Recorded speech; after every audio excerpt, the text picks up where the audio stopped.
Hola y bienvenidos al Podcast del Agua. Soy Daniel Herrero y te voy a acompañar en esta emocionante aventura sonora. Estoy encantado de darte la bienvenida a este primer podcast en español dedicado al fascinante mundo del agua. En el episodio de hoy entrevisto a don Manuel Menéndez Prieto, ingeniero de Caminos, Canales y Puertos del Estado y una de las figuras más relevantes de las últimas décadas en la gestión pública del agua en España.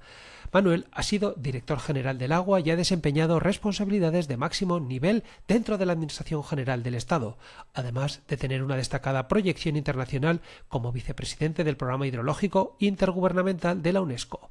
Con Manuel vamos a hablar de cómo se construyen las políticas del agua desde dentro de las instituciones, de cómo se toman decisiones que afectan a territorios, sectores económicos y generaciones futuras, y de cuál ha sido la evolución de la gobernanza del agua en España durante las últimas décadas. También abordaremos su visión sobre los grandes retos que afronta el sector en un contexto de cambio climático, presión sobre los recursos y necesidad de planificación a largo plazo. En esta entrevista vino, como ya está siendo habitual, Laura, la copresentadora del podcast, para conocer a Manuel y formularle una pregunta para completar el cuestionario. No te pierdas esta entrevista porque con Manuel Menéndez Prieto vamos a recorrer una trayectoria única que conecta la ingeniería, la ciencia y la alta responsabilidad pública y que nos permitirá entender mejor cómo se ha pensado y gestionado el agua en España en los últimos años. Arrancamos el podcast del agua.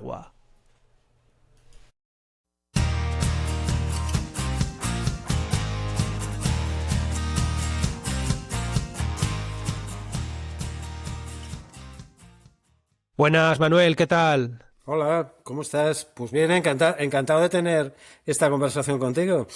Perfecto, muy bien, muchas gracias. Oye, lo primero de todo, muchas gracias por venir aquí con nosotros al Podcast del Agua. Muchas gracias por permitirnos conocer un poco más a Manuel Menéndez Prieto. Eres muy bienvenido y te estábamos esperando.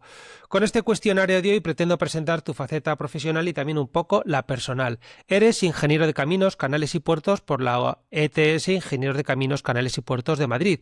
Y actualmente, aunque estás formalmente jubilado, sigues plenamente vinculado al sector, manteniendo una actividad relevante como consejero en TIPSA y participando activamente en el debate técnico y estratégico del agua en España, pero has tenido una trayectoria que te sitúa como una de las figuras más de referencia en la política y la gestión del agua en nuestro país, con responsabilidades del máximo nivel como director general del agua y con una proyección internacional destacada al formar parte del Programa Hidrológico Intergubernamental de la UNESCO, además de haber desempeñado funciones técnicas y estratégicas claves en la Administración General del Estado, siempre en posiciones ligadas a la planificación, la evaluación ambiental y la gobernanza de los recursos hídricos. Para que nuestros oyentes se centren, el Ministerio para la Transición Ecológica y el Reto Demográfico es el departamento del Gobierno de España responsable de la política ambiental, climática, energética y de forma muy relevante de la planificación y gestión del agua. A través de la Dirección General del Agua y de las Confederaciones Hidrográficas, coordina los planes hidrológicos de cuenca, la gestión del dominio público hidráulico y la adaptación frente a sequías e inundaciones en coherencia con la Directiva Marco del Agua. Por su parte, la UNESCO es el organismo de Naciones Unidas dedicado a la educación, la ciencia, la cultura y en materia hídrica impulsa el Programa Hidrológico Intergubernamental, el único marco intergubernamental del sistema ONU centrado específicamente en el agua dulce, promoviendo cooperación científica, desarrollo de capacidades y políticas basadas en evidencia para avanzar en seguridad hídrica y cumplimiento del ODS, el Objetivo de Desarrollo Sostenible número 6. Precisamente de todo eso, Manuel, queremos hablar hoy, de lo que implica tomar decisiones estratégicas sobre la gestión del agua, desde la responsabilidad pública, de cómo se traducen los grandes retos hídricos del país en planificación, normativa e inversión, y de cómo se construye una política del agua sólida y coherente cuando lo que está en juego es el equilibrio territorial, la seguridad hídrica y el interés general. Y además, Manuel, no puedo dejar de mencionar que fue nuestra invitada y amiga, la gran Sofía Tirado, quien nos puso en contacto y nos habló de ti con un respeto y una admiración que dicen mucho tanto de tu trayectoria como de tu calidad profesional. Y cuando alguien como Sofía hace esta recomendación, uno sabe que merece la pena sentarse a escuchar. Pero primero de todo, bienvenido a tu podcast y centrarnos un poco. ¿Quién es Manuel Menéndez Prieto? No sé ni yo mismo si sé quién soy. Te daré unos datos muy objetivos. Pues varón, a punto de cumplir 64 años. Nací en Madrid, funcionario, como has dicho, jubilado anticipada y voluntariamente desde hace un par de años y bueno, y manteniendo cierta actividad profesional, sí. muy bien, pues una maravilla, que además estas cosas ya llega un momento en el que se merecen, ¿verdad? Cuando ya llevas tanta carga a tus espaldas, en un momento dado sí que merece tomar un poco de aire. Muy bien, pues oye, antes de entrar en materia técnica, hablar de agua, que nos cuentes qué hacías en UNESCO, qué hacías en el MITEC. Antes de hablar de todo eso, me gustaría, me gustaría que nos lleves a tu ciudad y a tu país. Manuel, ¿qué es Madrid para ti? Aunque yo sé que nos vas a contar algo que tiene que ver, ¿no? Más allá de ser la capital, háblanos de esa ciudad donde se cruzan la ingeniería, la administración y la vida pública, de su carácter, de su ritmo y de esa mezcla tan particular entre tradición e innovación que la define. Y ampliando el foco, ¿qué crees que define España como país? Su diversidad cultural, su estructura territorial, su forma de debatir y de construir consensos. Si tuvieras que explicarle a alguien de fuera qué hace singular a España, ¿qué le contarías? ¿Qué rasgos nos diferencian y qué valores crees que merece la pena preservar? A ver. Debo decirte que he tenido la suerte de viajar muchísimo, casi por todo el mundo. Y tanto por motivos laborales como siempre que he tenido vacaciones y algo de dinero, pues me lo he gastado en viajar. Ah, bueno, Así que no, y la verdad es que lo que he podido comprobar siempre es que en todos sitios hay gente que merece la pena y sitios que merece la pena visitar y conocer. Así que no soy un demasiado nacionalista ni a lo mejor ni siquiera localista, ¿no? Pero bueno, no hay duda que hay una serie de valores que me hacen, siempre que estoy fuera de España en general y de Madrid en particular, pues echarlo de menos, ¿no? En cuanto estoy una temporada lejos. Si hablara de forma objetiva de los dos sitios, creo que lo que más destacaría es, claro, la historia y la cultura. Y probablemente la naturaleza. La historia y la cultura es bien conocida, la rica que son en España y en Madrid, pero la naturaleza a veces no tanto. Y España, hay que recordar, es el espacio, es el país de Europa que tiene mayor superficie en porcentaje de espacios protegidos, porque tiene unos valores ecológicos muy importantes. Así que bueno, esto ya te digo, se puede aplicar a España y se puede aplicar a Madrid. En Madrid tenemos la inmensa suerte de tener ahí al lado la Sierra de Madrid o el Parque Nacional del Manzanares, de la cabecera del Manzanares, del Alto Manzanares, bueno, que es un privilegio tenerlo aquí apenas a 30 o 40 kilómetros.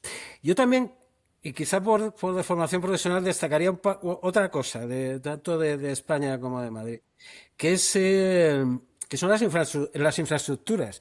España puede presumir de infraestructuras, por ejemplo, de transporte, o sea, tanto los aeropuertos españoles como los puertos, como la red de carreteras, como la red de ferrocarriles son de las mejores del mundo. Otra cosa es la conservación de todas ellas y de eso podremos hablar.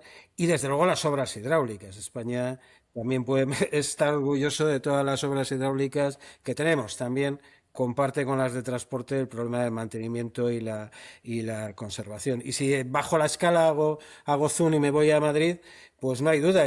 Basta ir a cualquier ciudad del mundo para comparar el metro madrileño con el metro de otra ciudad o incluso la red de autobuses o en el pasado la de cercanías, ahora ya tiene algún síntoma de estarse quedando un poco vieja, para ver que agotamiento, Madrid sí. tiene muy buen transporte. Y de agua, pues bueno, casi ninguna ciudad del mundo tiene un agua de la calidad de Madrid. Por cierto, el canal de Isabel II cumple ahora 175 años, así que está de aniversario. Qué bueno, 175 años, casi nada. 175 años, sí señor. Qué interesante. Pues oye, muchísimas gracias por esta radiografía que nos parece que es muy completa, a pesar de lo Bueno, que tú has tengo dicho. que decirte una cosa. El Sí, análisis que te he hecho ha sido un poco, no sé cómo decirte, racional. O sea, si yo pensara en qué país del mundo quiero vivir o quiero trabajar, pues, y en qué ciudad, pues probablemente por muchas razones diría España y Madrid.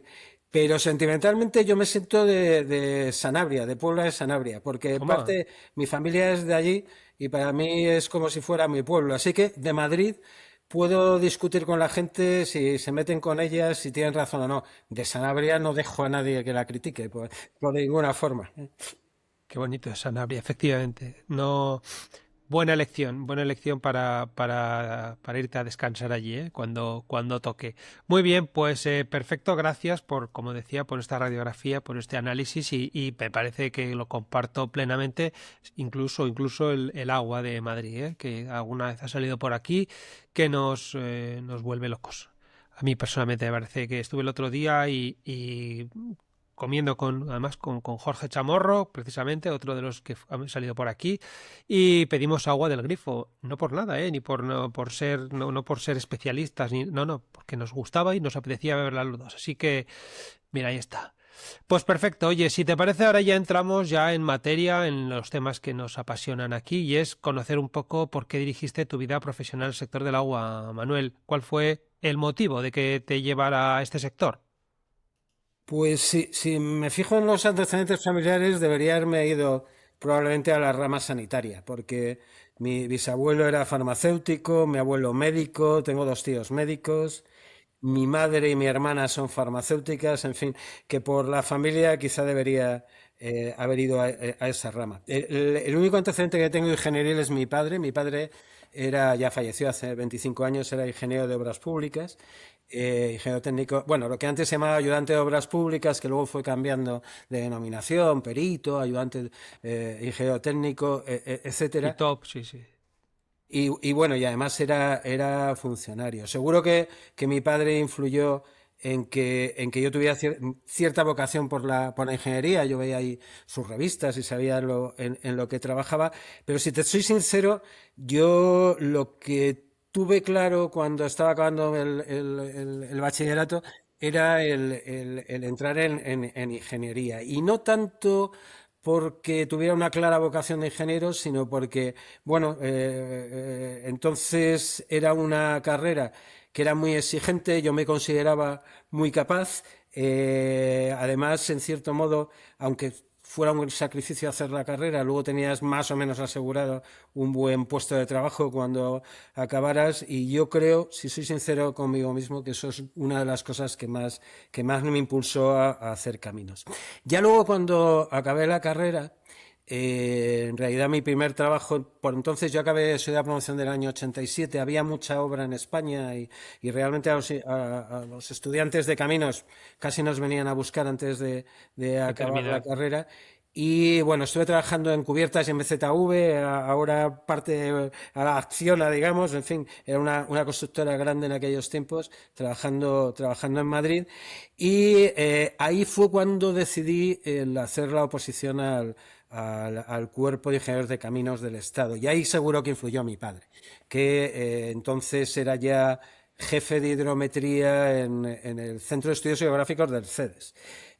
Mi padre me insistió para que lo hiciera. Me pareció, bueno, me resistí un poco, pero me pareció buena idea.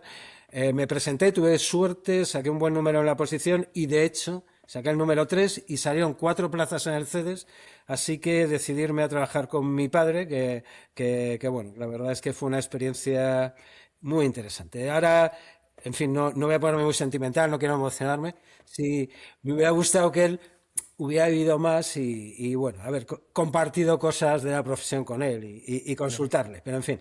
qué bueno. No, pues a ver, al final es que lo estás viendo en casa todos los días y en tu caso, y excepcionalmente eres de los primeros que dicen, no, yo quería ser ingeniero hidráulico, yo quería estar metido en el mundo hidráulico porque lo viste desde el principio. Normalmente lo que se escucha por aquí es, no, fue casualidad, haciendo la mili, también se ha oído por aquí, sí, sí, de todo Ya hemos te digo, oído. por contarte una anécdota, mi Sí, claro. padre, estando mi madre embarazada, ellos estaban viviendo cerca de Barbastro, Anda. un poblado que se hizo para hacer las obras del Canal de Aragón y Cataluña.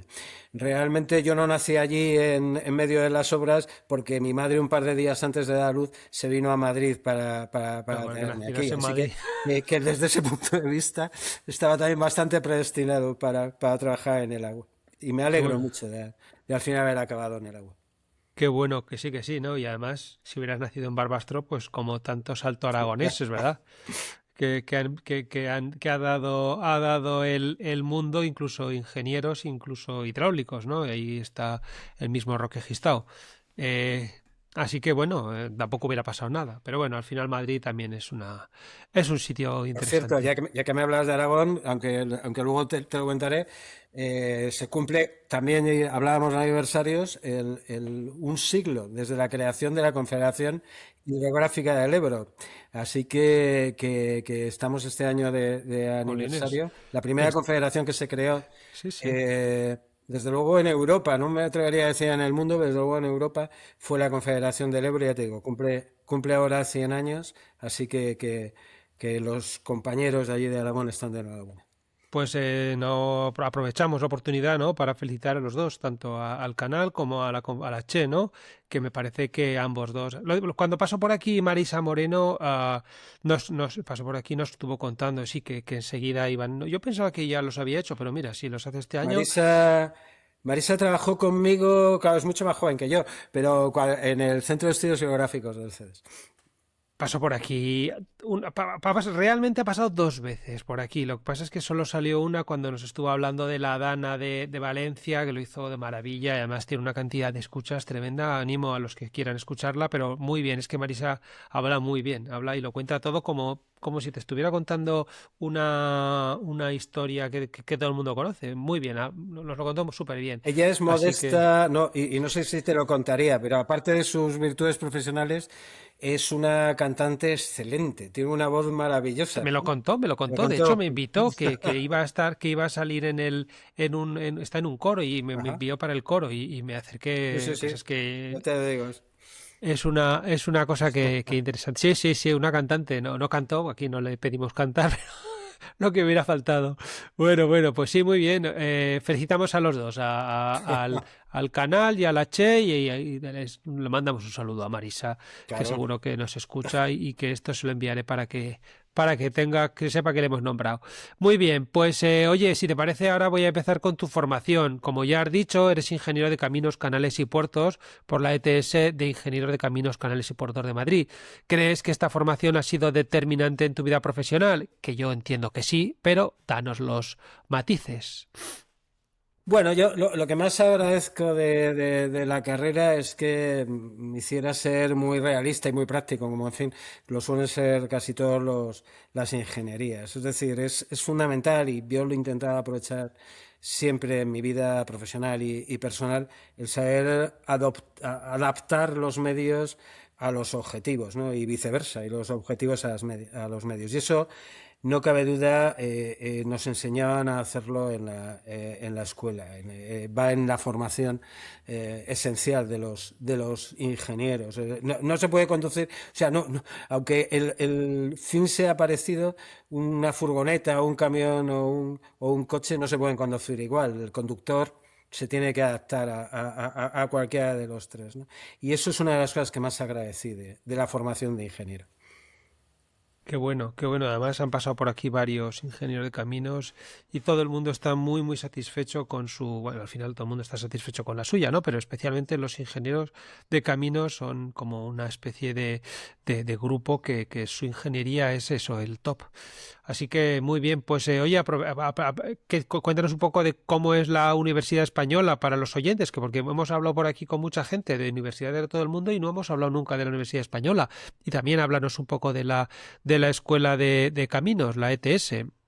Bueno, la escuela, como alumno, no cabe duda, en mis tiempos, y creo que ahora sigue siendo igual, era dura, era una carrera difícil, una carrera que en muchos casos era más una oposición que una carrera. Realmente, y te lo digo casi porque luego he sido profesor, no en caminos, aunque en caminos he dado bastantes clases, pero sí que estuve 10 años de profesor asociado en obras públicas, simultaneándolo con mi trabajo de funcionario en el CEDES.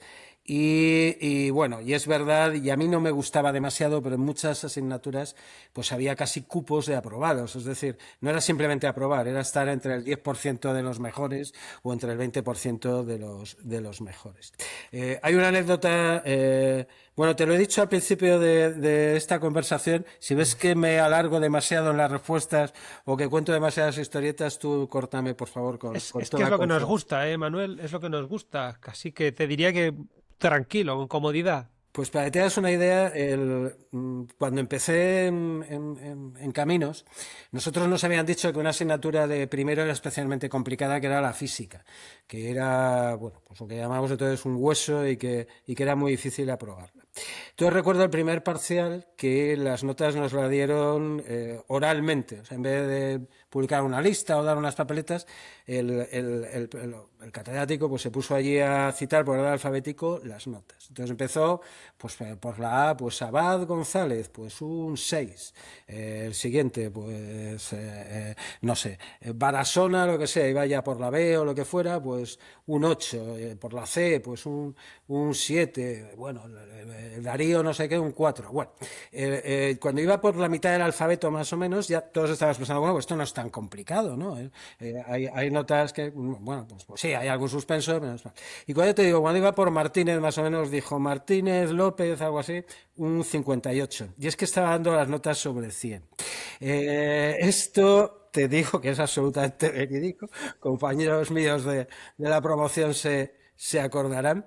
Y bueno, realmente tenía la ventaja Uh, de que si aprobabas caminos, te sentías que eras capaz de aprobar o de enfrentarte a cualquier cosa, y te daba esa seguridad en ti mismo que es fundamental.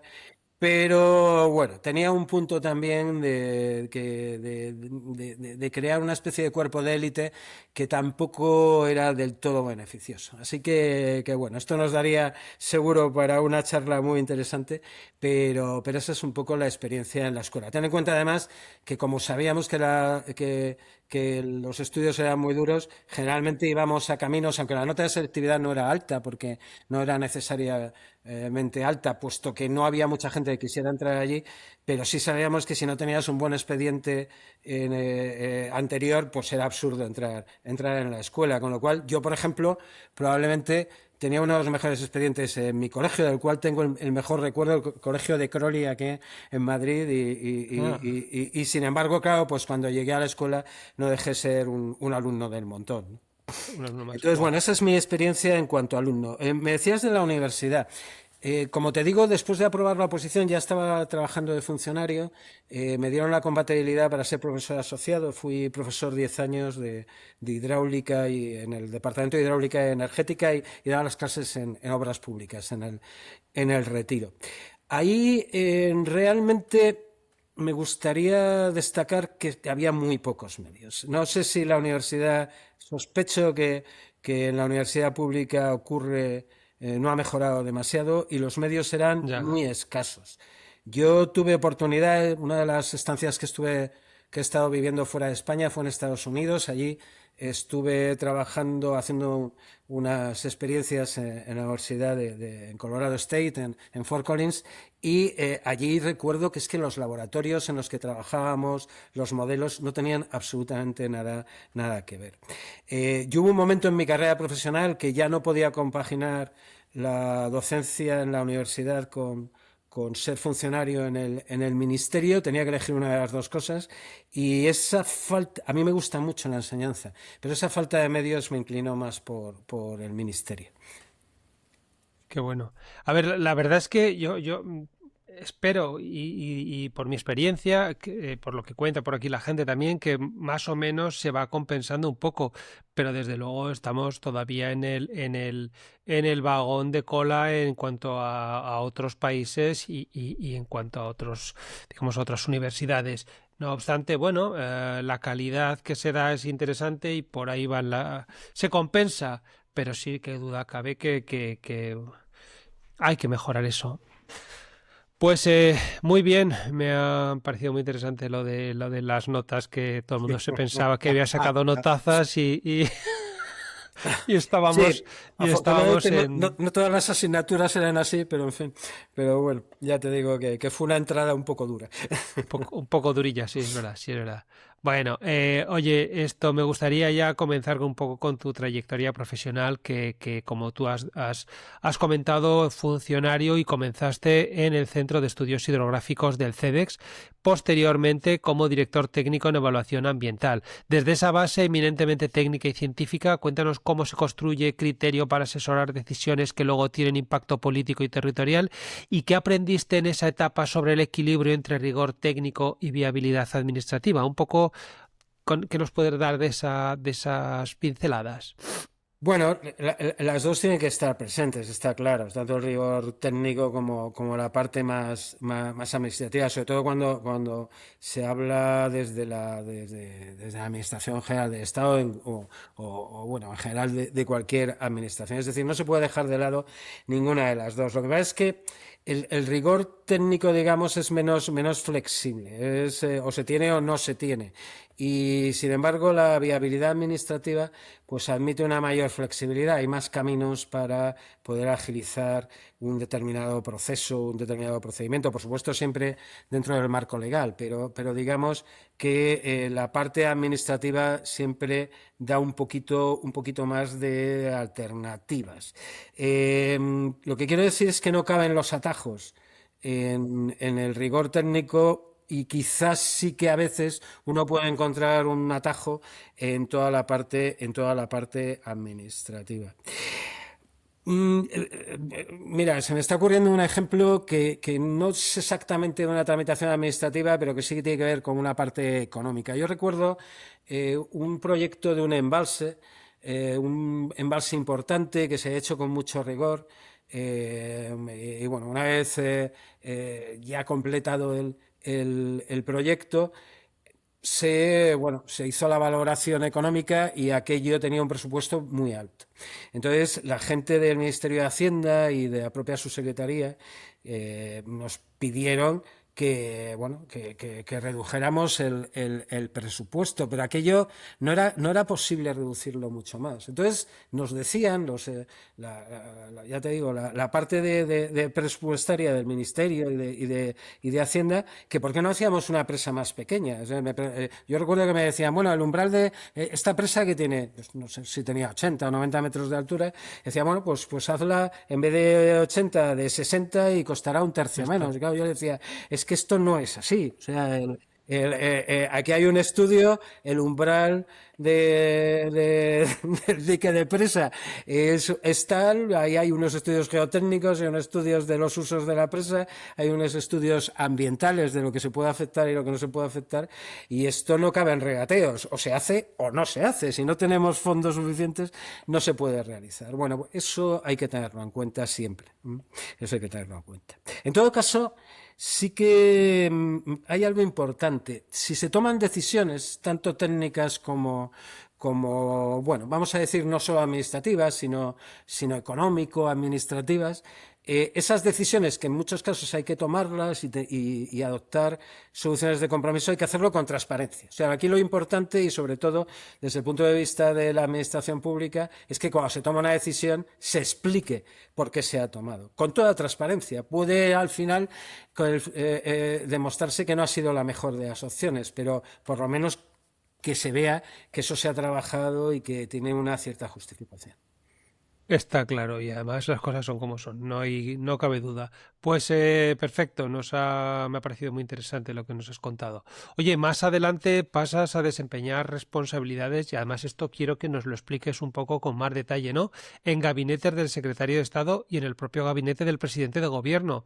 ¿Qué cambia cuando uno deja el plano técnico y entra en el núcleo donde se coordinan prioridades políticas? Y antes de todo eso, ¿qué pasa? ¿Te llaman? ¿Te propones tú? ¿Hacen así y tú? ¿O cómo se articula la relación entre ministerios, territorios y Moncloa en asuntos estratégicos? Cuéntanos cómo fue.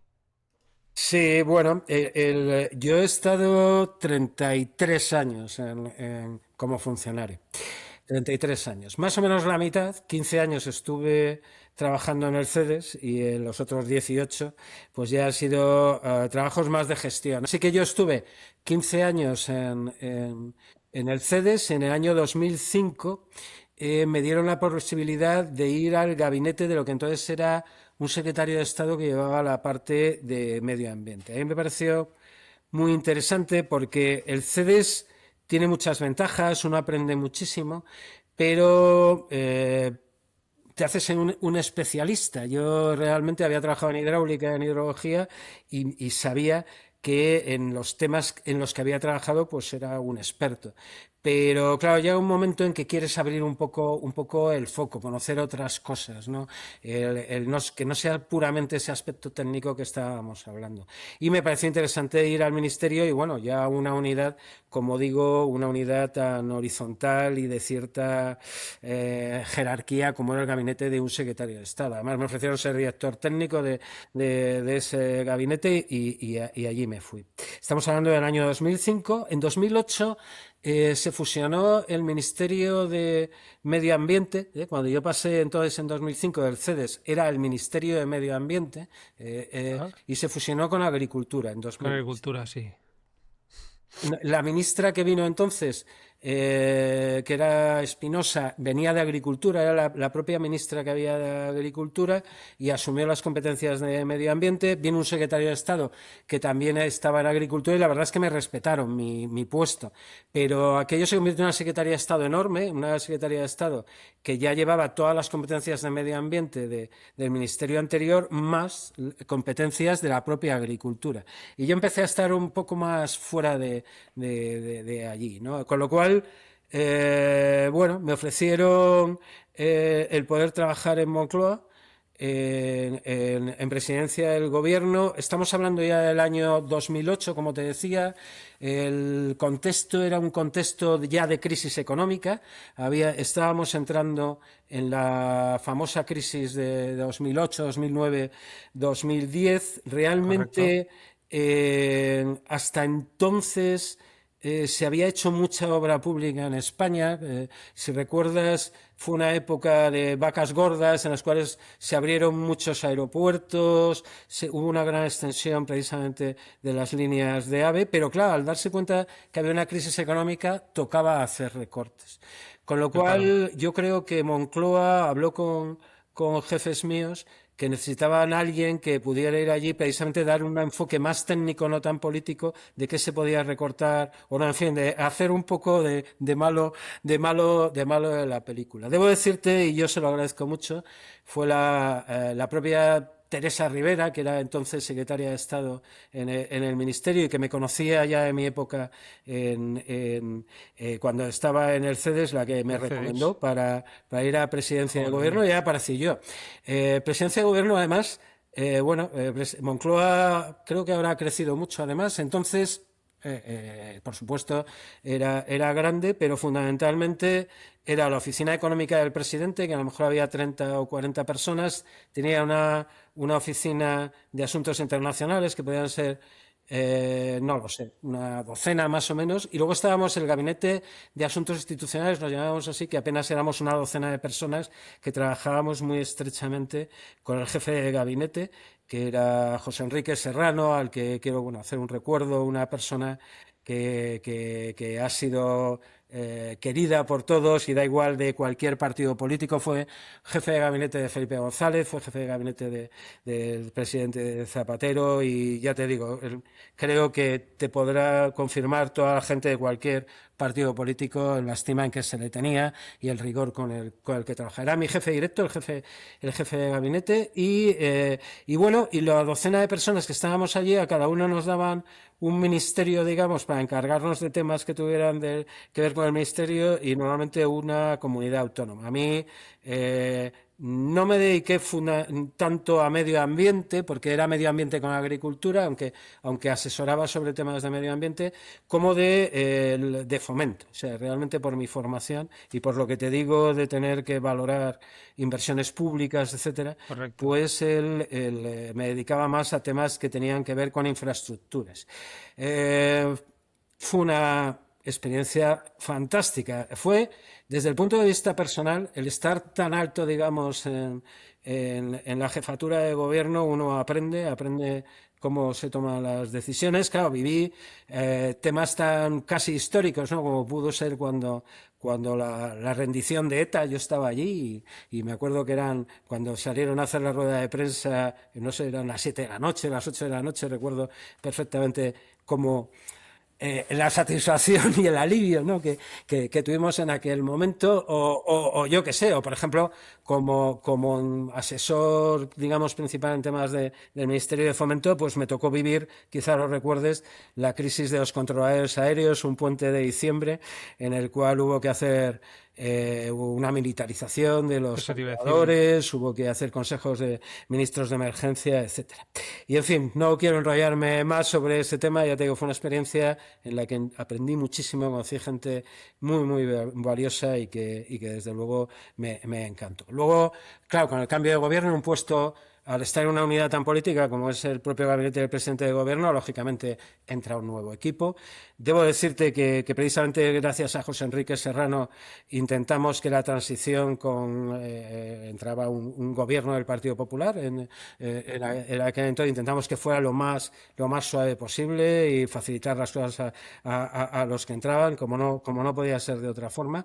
Y bueno, yo volví al ministerio y entonces fue cuando entré en la dirección digamos, en la subdirección de evaluación ambiental, porque ahí entonces empezaba la evaluación ambiental estratégica de planes y de programas, que prácticamente no había experiencia en España, y me pareció un tema muy interesante y fue a lo que yo me dediqué. No hacía tanto declaraciones de impacto ambiental de proyectos como ambientales estratégicas de planes y programas.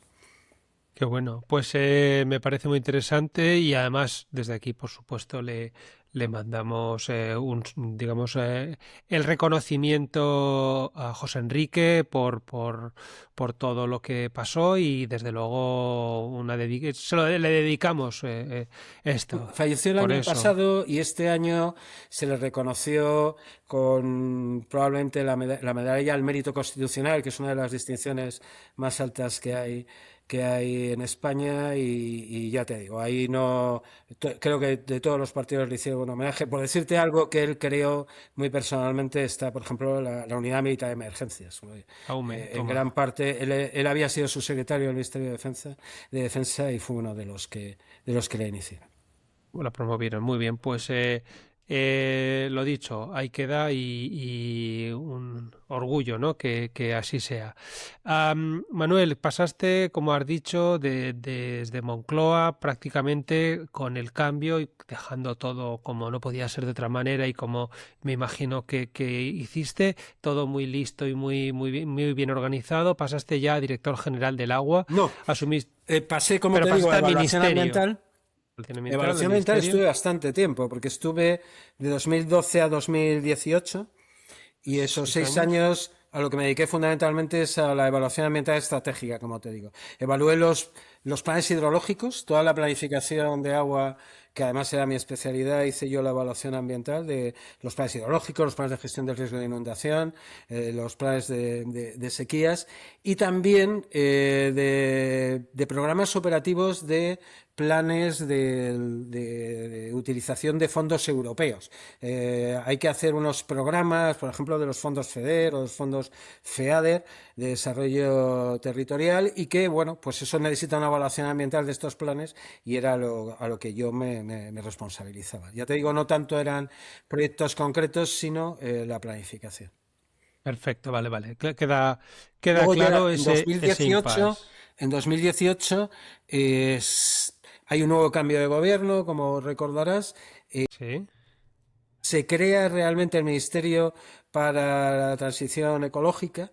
Entonces era un ministerio en el que no estaba la rama, digamos, de reto demográfico, pero sí que ya había una Secretaría de Estado de Energía y una Secretaría de Estado de Medio Ambiente. Y ahí fue cuando, con la ministra Teresa Rivera, pues bueno, tuvo la confianza de nombrarme director general del agua. Perfecto. Vale, pues muy bien. Ya como director general del agua, Manuel, asumiste la responsabilidad ejecutiva en un momento complejo. ¿Qué significa realmente dirigir la política hidráulica de un país como España? Primero, antes de nada, eso, ¿no? Centrarnos. ¿Y cuáles son las decisiones que más pesan y cómo se gestiona la tensión entre demandas territoriales y planificación a largo plazo? Bueno, es una pregunta difícil, ¿no? En principio, yo soy muy partidario de un principio, bueno, no te he contado que en los últimos años que estuve en el CEDES, Ujú. realmente prácticamente estuve trabajando en Bruselas, estuve 5 años que prácticamente vivía en Bruselas, porque me tocó la aplicación ya práctica de la Directiva Marco del Agua, todas las negociaciones. La Directiva Marco del Agua se aprobó en diciembre de 2000 y es una directiva tan compleja que una vez aprobada los países no teníamos muy claro cómo llevarla a cabo. Entonces la Comisión Europea hizo un proceso largo que todavía continúa, 25 años después, de explicar de cómo se debería entender la propia directiva, cómo se debería aplicar. Digamos que la directiva iba tan por delante que había incluso algunos de los artículos que no había conocimientos técnicos totalmente acordados para poder llevarla a cabo. Así que yo estuve de 2000 a 2005 yendo y viniendo a Bruselas prácticamente, iba todas las semanas realmente allí a reuniones que tenían que ver con la directiva y recuerdo que en la Comisión Europea tiene muy claro un principio que se llama principio de subsidiariedad. El principio de subsidiariedad es que los problemas de los ciudadanos se deben resolver por la administración más cercana al propio ciudadano. Y solo elevar el nivel, digamos, a otra administración por encima cuando la más cercana no es capaz, porque no tiene medios, o porque le sobrepasa, o porque no es eficaz. Es decir, si es posible resolver un problema de un ciudadano a escala de ayuntamiento, pues lo mejor es que lo haga el ayuntamiento. Si no, pasaría a la comunidad autónoma en el caso de España, o si no a escala nacional, y si no a la Comisión Europea. Ya te digo, este principio de subsidiariedad es una de las digamos, principios más fundamentales de la Comisión Europea para poder trabajar. Eso yo tenía muy claro cuando fui director general que tenía que aplicarlo, porque las competencias en agua son muy complejas, están muy repartidas, se trabaja además a una escala distinta de la política, porque lo lógico es trabajar a escala de cuenca hidrográfica. La escala de cuenca hidrográfica no es la escala administrativa de una comunidad autónoma o de una provincia. El Tajo pues pasa por varias comunidades autónomas Claro. y no coinciden esos límites administrativos. Entonces yo, que tenía ese conocimiento, esa experiencia de mis trabajos con la Comisión Europea, pues intenté siempre aplicarlo. Si se podía algo resolver en la administración más cercana al ciudadano, que lo hiciera, y si no, bueno, pues lo íbamos haciendo. Claro, si por ejemplo esto se podía también extrapolar al nivel de la propia dirección general. Si una subdirección general era capaz de resolver un problema, pues que lo resolviera. Si no Claro, era no se así, elevaba. porque, por ejemplo, el problema afectaba a más de una subdirección general, porque tuviera que ver con presupuestos y calidad de las aguas, pues entonces era la dirección general la que tenía que resolverla. Si no, pues si afectaba a varias direcciones generales, por ejemplo, a la Dirección General del Agua, pero también a la Dirección General de Biodiversidad, como ocurre muchas veces, pues ya tiene que ser la Secretaría de Estado. Si es entre dos secretarías de Estado, tiene que ser el ministro. Y si es entre varios ministerios, y esa es la labor que normalmente suele hacerse en presidencia de gobierno, bueno, pues tiene que ser presidencia de gobierno el que lo decida, porque puede no tener la misma sensibilidad o el mismo parecer, por ejemplo, el Ministerio de Agricultura con el Ministerio de Medio Ambiente, o el Ministerio de Industria, no lo sé, con el Ministerio de Consumo. Entonces, para eso, ya te digo, ese principio yo intenté llevarlo a cabo. Debo decirte que a medida que uno va elevando ese nivel, tanto jerárquico en el territorio como en el organigrama de cualquier administración, claro, va perdiendo detalle, es como si el foco se fuera abriendo. Va perdiendo detalle, el foco está muy enfocado en un asunto concreto, pero si tú quieres abarcar un panorama mucho más amplio, pierdes enfoque, ¿no? Entonces, claro, los primeros niveles, claramente de subdirector a director general, son niveles muy técnicos, Y de Ajá. director general para arriba, cuando estamos hablando ya de secretario de Estado, ministro y, en su caso, claro, el presidente del gobierno, eso deberían ser niveles ya políticos. El director general, como se queda en la frontera, digamos, es el más alto de los niveles técnicos, pero está todavía por debajo o el más bajo de los niveles De los políticos, bueno, políticos. tiene que saber un poco ejercer esa función, ¿no? Bueno, yo, si me permites, quería hacerte una reflexión que la tenía de director general y cuando entré de director general, Claro. yo pensaba y a veces me reía yo mismo, un poco absurdamente, y decía, esto no tiene ningún sentido que haya una dirección general que se llame director general del agua. Uno puede ser director general, no lo sé, de la gestión del agua o de las políticas del agua o de la calidad del agua, pero ¿qué es eso de ser director general del agua? Es como si uno fuera director general del fuego o director general del O del aire. aire. Claro, uno podrá ser director general de calidad del aire, pero uno no puede ser director del agua. El agua no se deja dirigir de ninguna de las formas. Así que, Menuda es. Menuda es. para empezar, la propia, el propio nombre de la dirección general es demasiado ambicioso. Y un poco en contraste con esa ambición del nombre de la dirección general, hay que tener, o por lo menos yo sí que lo tenía muy claro, que el objetivo tiene que ser relativamente modesto. Y para mí, lo fundamental de un director general del agua es que salga agua por los grifos de los ciudadanos de calidad y en cantidad y salga agua en cantidad y calidad en los canales de riego o en las tuberías de recirculación en una industria. Es decir, eso tiene que funcionar. Y tiene que haber, por supuesto, un buen estado ambiental de nuestros ríos y de nuestras masas de agua y cómo no, pues también un buen estado cuantitativo en los acuíferos. Eso es lo fundamental. A partir de ahí, bueno, uno ya puede empezar a pensar en otras cosas a lo mejor más ambiciosas, pero no Eso es lo perder de básico. vista que eso es lo importante. Claro, eso es lo básico. Y sin eso ya para un momento, ¿no? Sí, estoy haciendo ya, pero y este río que está, como lo llamaban, ¿no? Vino por aquí Pedro Polo y comentaba, no, alguien comentaba que el río Llobregat lo llamaban la tabla periódica, ¿no? Porque te- tenía, Tenía todos tenía los todo, elementos tenía químicos. todos los elementos químicos. Así que, pues sí, claro, sí, eso es lo básico, es lo que has dicho tú. Oye, me ha quedado algo en el tintero, ¿no? Cuando has estado en Bruselas, un poco, eh, tu labor era asesoría o Sí, comentar o formar el, a los políticos que están allí, ¿no? Entiendo. Sí, como te digo, la Directiva Marco del Agua fue una legislación en su día, y lo sigue siendo ahora, muy pionera a Oh, nivel mundial y no había claro. experiencias de aplicación. O sea, digamos que la Directiva Marco del Agua pone por encima el cumplimiento de los llamados objetivos ambientales, Ajá. pero para empezar a caracterizar cuál es un objetivo ambiental, eso no es nada sencillo, sobre todo cuando estamos hablando de uno de los objetivos ambientales, que es conseguir un buen estado ecológico. Claro, el buen estado ecológico no es igual en un río que en un lago, que en un embalse, no es igual dentro de un río, en un río que tenga una geología de una determinada forma, incluso dentro del mismo río no es igual el nacimiento de la cabecera. Todo eso.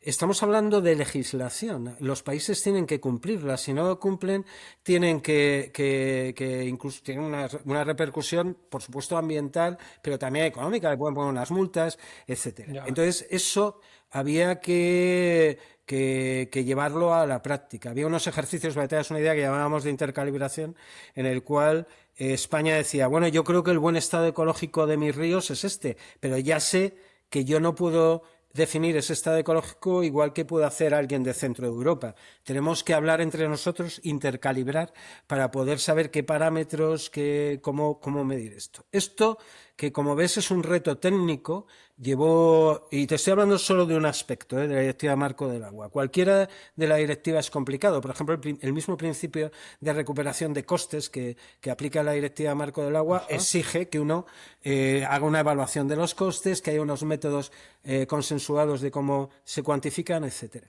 Ese trabajo, que era precioso, y debo decirte que también desde el punto de vista técnico para mí supuso todo un desafío. El ministerio realmente no podía realizarlo, el ministerio como tal, porque el ministerio, como te digo, tiene que estar más preocupado, y es así, la Dirección General del Agua tiene que preocuparse en que salga el agua por los grifos, esos trabajos tan técnicos, y esos trabajos tan técnicos son muy propios del CEDES.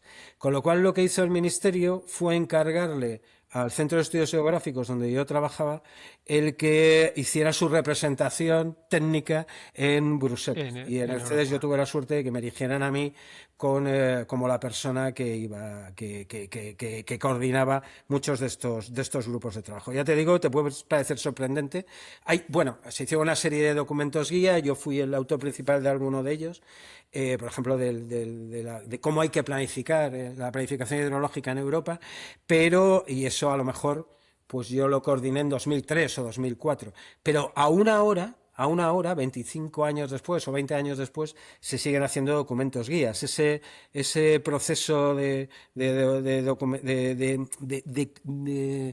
trabajo técnico de la Directiva Marco del Agua sigue adelante. Así que bueno, ese era mi trabajo en Bruselas.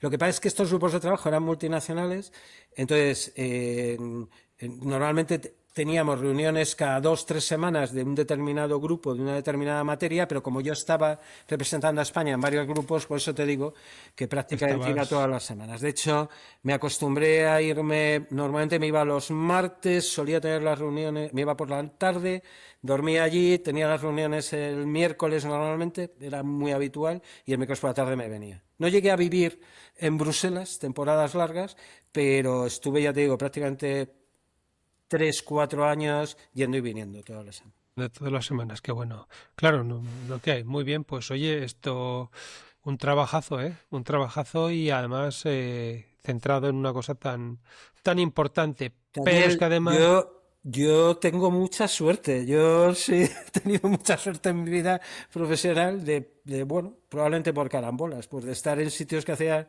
cosas muy interesantes y vivir en primera persona, pues muchos aspectos relacionados con el agua, que en fin, que yo desde luego aprecio y que sé que soy un afortunado. que yo creo que además algo más que suerte ha habido, ¿eh? Buen trabajo, que te conocieran, buenas relaciones, o sea que a lo mejor hay un poco de suerte, pero el peso de todo lo otro, pues es todavía importante. Uno trabaja, pero al final te digo que a veces trabajar es condición necesaria, pero no es suficiente, ¿eh? Ya, está claro. Eso también es verdad. Eso también es verdad. Oye, y además también estuviste en el Programa Hidrológico Intergubernamental de la UNESCO. Cuéntanos, como vicepresidente, casi nada, ¿no? Cuéntanos cuéntanos qué es este programa hidrológico, qué diferencias encontraste entre la gobernanza nacional y la cooperación internacional. Y bueno, cuéntanos un poco cuáles eran las labores que se hacían aquí y por ahí, ¿no? Pues mira, UNESCO, bueno, hay que empezar diciendo, aunque yo creo que es conocido, pero a veces Sí, se sí. olvida. UNESCO es, digamos, el órgano especializado de Naciones Unidas para la ciencia, la educación y la cultura. O sea que UNESCO realmente es a lo que se dedica. Educación, ciencia y cultura. Claro, algunos de estos campos son tan amplios bueno, pues tiene subconjuntos, digamos. Por ejemplo, es muy conocido UNESCO, sobre todo en España, por todos los temas de patrimonio de la humanidad. Claro, Correcto, eso sí. está dentro de la división de cultura de la UNESCO. Pero hay otra que es de educación y hay otra que es la división de ciencias que tiene diversos programas. Por ejemplo, está un programa dedicado a los océanos y otro de biodiversidad.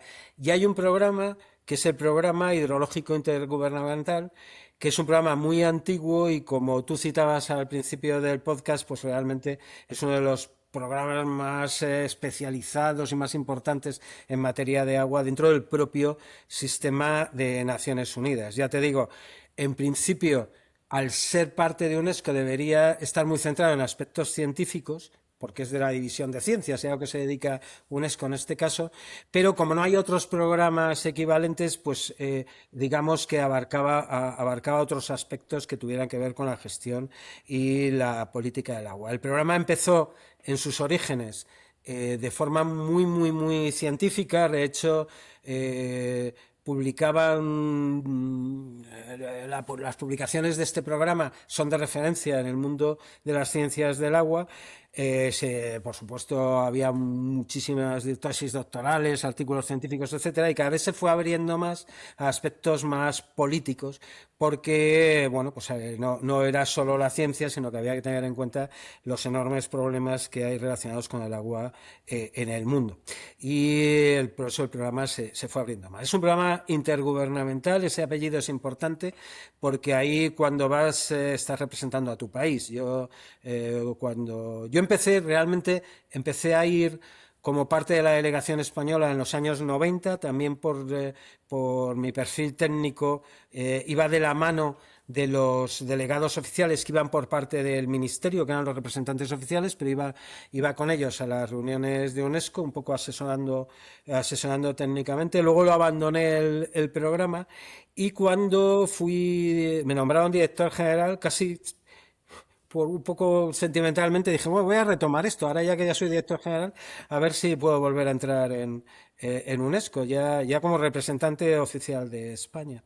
Así que bueno, me presenté a las elecciones allí del grupo que me correspondía, que es Europa Occidental. Una cosa que tengo que decirte es que UNESCO que ha quedado un poco anticuada en sus estructuras. Tiene muchas estructuras que vienen de la Guerra Fría. Entonces, por ejemplo, trabaja por regiones del mundo que son regiones que vienen de la Guerra Fría. Por ejemplo, como te digo, yo era el vicepresidente nombrado y en representación de Europa Occidental, Estados Unidos y Canadá. Nos ponían en el mismo bloque, con lo cual se producía la paradoja que países del este de Europa, que son de la Unión Europea y que tienen un lenguaje y que, por supuesto, tienen un entendimiento ahora muy parecido al que pueda tener yo, que hablamos de la misma directivas europeas de agua, etcétera. Sin embargo, estaban en el grupo donde estaba la Rusia, porque era la antigua Unión Soviética. Unión Soviética, claro. No tenía nada que ver. Eso es un poco desastre en UNESCO y bueno, no sé, yo de todas maneras sí que me parece este papel de los organismos multilaterales me parece esencial, y desde luego sí tengo claro que es importante tratarlo con ese enfoque. Son estos temas de ciencia, de educación y cultura que son tan importantes. Vale, pues ya hemos repasado digamos, tu formación y tus posiciones. Ahora me gustaría preguntarte cosas que a lo mejor, bueno, pues se han quedado un poco colgando, ¿no? De cuando hemos comentado. Por ejemplo, cuando accediste a responsabilidades de máximo nivel en la administración, ¿cómo describirías la situación del país en ese momento y cuáles eran un poco los principales retos estructurales que encontraste encima de la mesa? Me refiero fundamentalmente a temas de agua. Recuerdo que tomé posesión, fui de los primeros directores generales que nombró el Consejo de Ministros, con lo cual creo que tomé posesión un día 21 o 22 de junio de 2018. Bueno, pues a los 4 días la Comisión Europea hizo pública una sentencia que ya sabíamos que se iba a producir, que era una multa por incumplimientos de depuración en España. Normativa de depuración. Una multa que venía de muy antiguo. Bueno, pues estos procedimientos son procedimientos lentos, pero esta multa probablemente venía desde hacía 14 o 15 años, pero justo coincidió, yo acababa de entrar de director general cuando se materializó, ¿no? Cuando España tuvo que empezar a pagar esa multa. Así que una de mis primeras prioridades fue encarar ese incumplimiento concretamente de la Directiva de Aguas Residuales Urbanas. Había un incumplimiento en 9 depuradoras. Bueno, nos pusimos con ello y bueno, ahora mismo esa es una situación que se ha ido solucionando. Todavía en ese incumplimiento concreto queda algún problema, pero bueno, ya te digo, en gran parte esa multa se ha reducido mucho. Sigue habiendo incumplimientos de depuración y por tanto es un tema que todavía está encima de la mesa. Bueno, también me encontré por ejemplo, un grave problema de extracciones ilegales, de pozos ilegales en España. También era un problema, si quieres, histórico. Entonces se hablaba, nunca han estado muy claras las estadísticas, de más de medio millón de pozos ilegales en España. En concreto, yo tuve que hacer frente a un problema grave en Doñana. En Doñana había una extracción ilegal de pozos por los freseros de la zona y aquello era muy difícil de encarar. Recuerdo entonces, y bueno, si haces una búsqueda en los periódicos, lo encontrarás, como los propios personal de la Confederación Hidrográfica del Guadalquivir que iba allí, pues eran apedreados, tenían que ir acompañados de la Guardia Civil para poder cerrar algún pozo. Eso es algo bueno, pues que teníamos también que encarar. Ya te digo, fundamentalmente en Doñana, pero también en otras zonas de España. O, por ejemplo, recuerdo en septiembre de 2019 tuvimos una dana que yo creo fue una gota fría también, o bueno, como se llama ahora estas danas, pero y fue fundamentalmente en el Segura y también tocó algo del Júcar. La verdad es que no llovió tanto como la que hemos tenido en noviembre de 2024, pero bueno, yo creo que la gestionamos bastante bien. Ahí sí que estoy relativamente orgulloso de la coordinación que tuvimos todas las administraciones, tanto en este caso la Comunidad Autónoma, el Gobierno de la Comunidad Autónoma de Murcia, como nosotros de la Dirección General. Creo que tuvimos una buena colaboración. Pero un resultado de esa dana fue que, claro, entraron mucha agua contaminada en el Mar Menor y se produjo un episodio de lo que llamaban en la zona sopa verde, una gran contaminación en el Mar Menor, que ya se había producido alguna anteriormente. Y, en fin, todo esto nos hizo también el iniciar una línea que yo estoy relativamente orgulloso de ella, que es el de planes especiales en espacios ambientales emblemáticos, fundamentalmente Mar Menor, también Doñana, también en el Delta del Ebro o en la Albufera de Valencia, de planes especiales para resolver esos problemas. Eso lo iniciamos. Es verdad que ya la anterior directora general había hecho algunas cosas y bueno, yo también tiré un poco para adelante, por supuesto con el apoyo de mis jefes, de la ministra y fundamental del secretario de Estado, Hugo Morán, y gracias a ello, pues bueno, ahora ya esos planes están en desarrollo y con una serie de medidas muy ambiciosas y que yo creo que están funcionando. Bueno, nunca estamos a salvo de que no vuelva a haber un episodio de estos de contaminación puntual o de cualquier problema de este tipo, pero yo creo que se han dado pasos para resolverlo. Sí que debo decirte, ya que me preguntabas por problemas también estructurales, que estos problemas que te digo son un poco, no son del día a día, porque son problemas que venían ya de años y que de hecho no se han resuelto del todo, pero los problemas más estructurales, los problemas más de fondo, por ejemplo, la falta de medios, la falta de inversión en agua o la falta de medios, de propios recursos humanos, hasta en la propia administración española, tengo un poco el complejo de que no supe encararlos. Me gusta excusarme, pero si de algo me arrepiento es no haber sido como director general más exigente con mis propios jefes y con el Ministerio de Hacienda, por ejemplo, de haber dicho, oye, la inversión está bajo mínimos, ahora por ejemplo en agua, había bajado mucho con la crisis económica y había seguido bajando en los años posteriores, pues yo tenía que haber insistido más a todos los niveles de la administración, tenía que haber insistido para que hubiera más medios y para que se pusieran encima de la mesa. Y de hecho, eso es algo que todavía nos pasa ahora. Y yo, ahora que ya, como te he dicho, estoy jubilado pero que mantengo cierta actividad, pues también me es más fácil decirlo desde fuera del ministerio, intento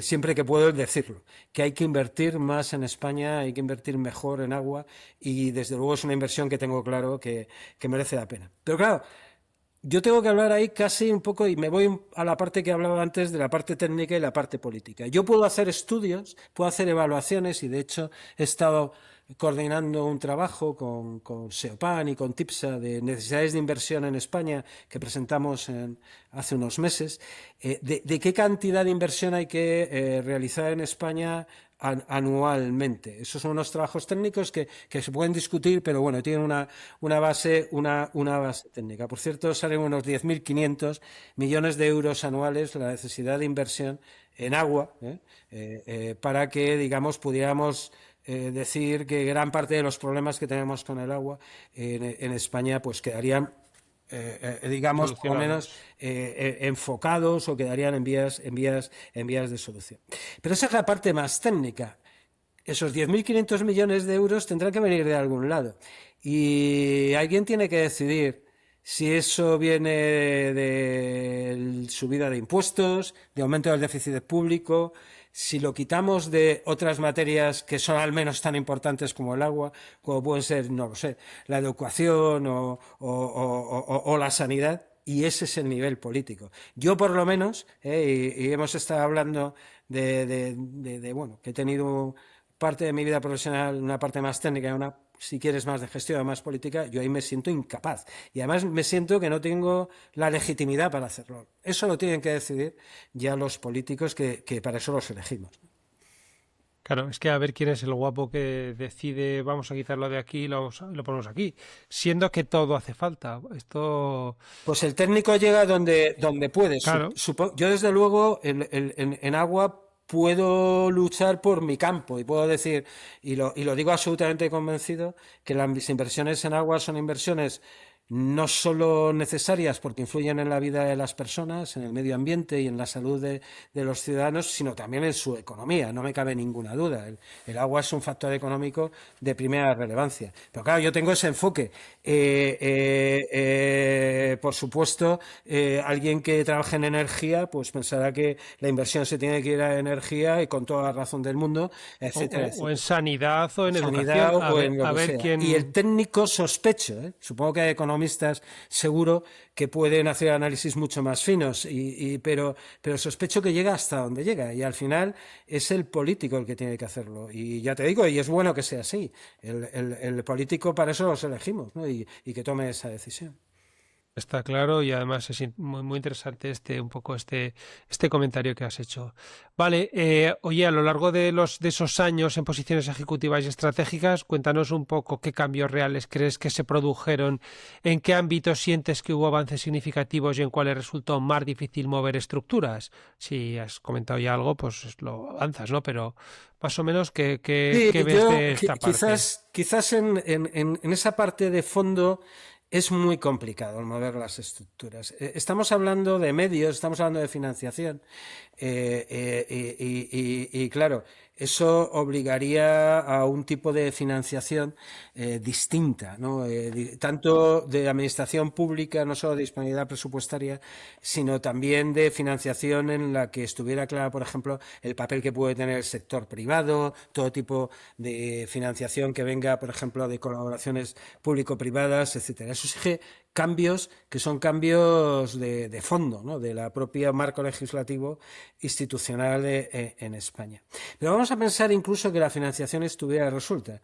Que vamos a imaginar, y ahora hemos tenido una relativa época de vacas gordas con financiación europea a través de los fondos Next Generation. Vamos a suponer que Generation. Europa mantuviera la financiación y tuviéramos financiación de sobra. Bueno, el problema ahora vendría por otro aspecto estructural, que es que fuéramos capaces de gastarnos bien esos fondos. Y la verdad es que yo debo reconocer que la Administración, toda la ley de contratación pública es muy garantista y está bien en el sentido de asegurar que esa contratación bueno, pues se hace con todas las garantías de transparencia y de que realmente se conceda a los licitantes que tienen más méritos, pero es muy lenta. Muy lenta desde el punto de vista de contratación, pero también de los permisos, etcétera. Yo cuando era director general pedí que me dijeran cuánto tiempo era el tiempo medio por ejemplo, de hacer una depuradora. Es decir, si yo decidía, te he hablado que nos habían puesto una multa, si yo decidía que había que hacer una depuradora en determinada localidad en España, ¿cuánto tiempo en media tardaríamos en verla en operación? Y me dijeron que 8 años. Realmente sé que era un cálculo demasiado optimista. En muchas obras esos 8 años Además, se quedan cortos. Es decir, desde uno que decide hacer algo, desde que se licitan los primeros estudios, luego se licitan los proyectos, se hacen las evaluaciones ambientales, se piden todos los permisos, se hace la obra y luego se pone en operación. Es muy difícil que una obra de cierta envergadura, por lo menos una obra hidráulica, ya no hablamos de una gran presa, que seguramente es mucho más, pero una depuradora o una desaladora, es muy difícil bajar de esos 8 años. Y gran parte se va, como te digo, en tramitaciones que estoy seguro podían agilizarse sin perder rigor. Yo no estoy diciendo que se pierda rigor, ni mucho menos en los estudios, sino que, bueno, simplemente el hacer las cosas más fácil. Eso exige, como te digo, una cambio grande de la legislación, de la propia gobernanza de administraciones, pero también de las empresas y, bueno, yo creo que es algo que hay que llevar a cabo. Y ya permíteme que te diga un último paso. Incluso si tenemos fondos, incluso si tenemos la capacidad de gastárnoslo, eh, eso hay que hacerlo sostenible. Es decir, tanto si esos fondos vienen de la Administración Europea como si viene de nuestros impuestos, lo lógico es que haya una cierta recuperación de costes, porque si no, en el futuro no vamos a estar siempre tirando del déficit público, o no vamos a estar siempre tirando de los impuestos. Y para eso hay una reforma que en el sector del agua yo creo que es necesaria, que es la de tener tarifas del agua más realistas. Hay un sector que es el sector urbano del agua que tiene tarifas relativamente más realistas, y digo relativamente porque, por ejemplo, la Asociación de Operadores del Agua Urbanos en España considera que habría que pasar del precio ahora mismo de medio del agua por metro cúbico en las ciudades, que es de aproximadamente 2,20 euros, según su dos último euritos. estudio. 2,20 euros por metro cúbico sería un precio medio del agua en España. Consideran que para que realmente se pudieran, por ejemplo, renovar las redes de abastecimiento y saneamiento de las ciudades, que en muchos casos están obsoletas y que van a empezar a fallar, para hacer esa conservación de esas infraestructuras, para ajustar, por ejemplo, las infraestructuras a las nuevas exigencias Normativas. sanitarias y de todo tipo de la legislación europea. Para eso haría falta aumentar esas tarifas, a no ser que esos precios sean muy subvencionados y entonces, bueno, en vez de pagar los usuarios, lo pagaremos todos los españoles. Te estoy hablando del agua urbana. En el regadío es todavía más complicado, porque el regante normalmente paga por el agua precios más baratos y, digamos, además los consumos de agua del regadío son mucho mayores, pero yo creo que esa elevación de tarifas creo que hay que en algún momento que enfrentarla. No ¿Y es un tema cuánto, según, sencillo, ¿eh? y cuánto sería ese precio metro cúbico que se propondría? Dices en el regadío. No, no, En el agua urbana, urbana, sí. el Que está en precio. 2, pues ¿a cuánto Sí, sería? ¿4? en el agua urbana, DACUAS, que es la Asociación de Operadores de Agua Urbanos en España, que lo que antiguamente era la Asociación Española de Abastecimiento y Saneamiento y la Asociación de Gestores del Agua, se han fusionado, pero en fin, digamos que es la más representativa de todo el sector, calcula que ese precio medio de 2,20 euros metro cúbico, el precio medio en España, habría que pasar a 4 y pico euros por metro cúbico en España. De todas maneras, ese es un precio muy parecido al precio medio del agua en Europa, porque en la mayoría de países europeos se están pagando tarifas del agua urbana mayores. Incluso aunque se pagaran esos 4 euros y pico por metro cúbico en España, digamos que el sacrificio de la renta familiar para pagar ese agua seguiría siendo pequeño, ¿no? Creo que no llega, no tengo ahora en la cabeza exactamente el porcentaje, pero creo que estaría en un 1%, desde luego mucho menor que, por ejemplo, el sacrificio que hacen las familias españolas para pagar la energía, que es mucho más cara, o no digamos también, por ejemplo, simplemente para pagar la wifi o los medios de comunicación, ¿no? Es así, en las encuestas de economía familiar se puede ver claramente el peso que tiene en la economía familiar. El agua es muy pequeño y tienes margen para poderlo hacer. Pero esto esto es el agua urbana. El agua del regadío tiene otros factores mucho más complicados a tener en cuenta. Ya ves que los agricultores, muchas veces con razón, se quejan, digamos, de ciertos problemas que tienen. Ahora mismo, por ejemplo, estamos con todo el tema de los aranceles, o por ejemplo la subida de los carburantes ahora mismo con la guerra en Irán, y hay mucha menos flexibilidad, entiendo, para subir el precio del agua al regante. Pero sin duda alguna, en algún momento habrá que hacerlo, porque también la infraestructura hidráulica española necesita ese mantenimiento. Las grandes presas españolas, los grandes regadíos españoles necesitan digamos, un coste, aunque solo sea para mantener lo que ya tenemos. En Pues fin, sí, podría pues hablar sí, pues mucho de sí. problemas de fondo del mundo del agua, pero bueno, yo creo que te he resaltado los más importantes. Unas pinceladas, sí, sí, sí, sí. Oye, yo lo que sí que también te quería preguntar es que cuando dejaste ahí la primera línea, digamos, de responsabilidad en el sector, ¿con qué sensación te fuiste? ¿Dirías que el país estaba mejor preparado institucionalmente que cuando llegaste? Te hablo institucionalmente, ¿eh? Bueno, tengo que decirte una cosa, la gente que me conoce, bueno, mucha gente me conoce, la verdad, y yo nunca lo he ocultado. Yo me fui con alivio, ¿no? Cuando dejé de ser director general, pero por temas personales. Yo cuando llevaba un año de director general, a principios de 2019, tuve un serio susto de salud, tuve un ictus, estando en el despacho en la dirección general, en el ministerio. Afortunadamente, puedes ver, no me quedó ninguna secuela importante, pero en fin, fue un susto muy importante y los neurólogos y tal me recomendaron que no tuviera un puesto de tanto estrés. Así que cuando me reincorporé, estuve aproximadamente un mes y medio de baja, era febrero o marzo de 2019, pues presenté mi dimisión.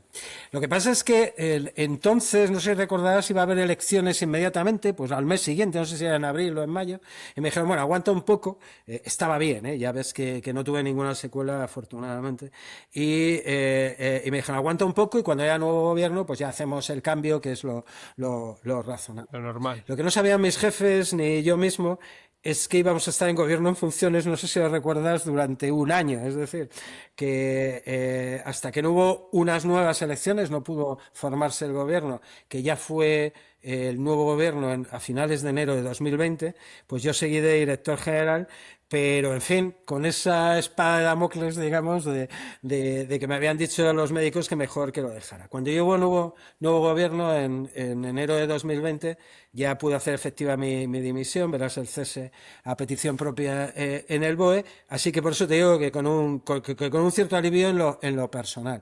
Es verdad que por seguir haciendo historia, no solo dejé de ser director general, con lo cual a uno ya le dejan de llamar y tal, o sea, a veces pasa una tranquilidad demasiado grande, sino que encima en marzo de 2020 empezó la pandemia, con lo cual me encerré en casa, así que, como todos los españoles, así que pasé de toda la tensión de director general a aburrirme en casa y no saber qué hacer Claro.